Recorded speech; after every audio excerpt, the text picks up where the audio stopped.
Lovely to meet you. So nice to meet you. Yes, you too. I have to start off by saying this film was so terrifying. I genuinely had nightmares after watching it.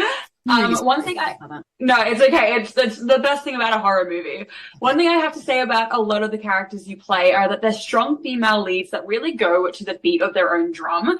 Is this what initially drew you to Sky Riley and playing her? Ooh, interesting. I just think she's fascinating. I think she's very complex, Yeah. and it was such a challenge because there's so much going on there, right?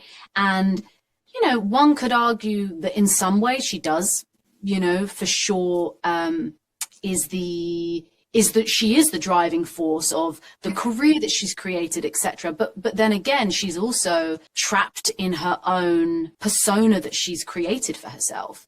So one could also argue that she is actually incredibly vulnerable and unable to take control of her own life. So I think there's a duality there, which I think is part of what I loved about the character. And Yeah, she's definitely a complex character. And I think this goes into my next question is that obviously Parker Finn has added so much of the horror elements when it comes to the jump scares and the gore. Do you feel like your character adds in the realism and the human element to this film? but I think from my perspective, when I was reading the script, that is what drew me. It was a combination of being a fan of Parker as a filmmaker, because I felt like in the first movie he prioritizes character.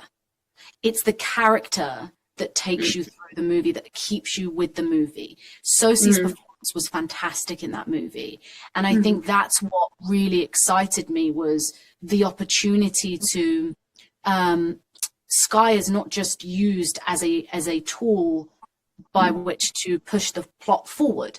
She is the movie. Yeah, absolutely. Because your character definitely dives into a lot of like dealing with trauma and substance abuse. And I think that adds a lot of the realism back into this film when you're dealing with also supernatural beings and things like that as well. And obviously, what was it like working with Parker Finn, who is now creating waves in the horror industry? I mean, I was a fan. I actually watched Parker's short film in 2020 called Laura Hasn't Slept, which was the first iteration of the movie. And I loved the idea then. And, a couple of years later, I'm seeing all these, posters, and I was like, oh, I need to go and see that movie because I saw the short film, saw the movie, was blown away by the performance and the filmmaking of that movie. And I just thought, wow, this is it's so great. And then a couple of years later, I'm sitting with him talking about the next movie, had no idea what this character was. And as he began to explain and just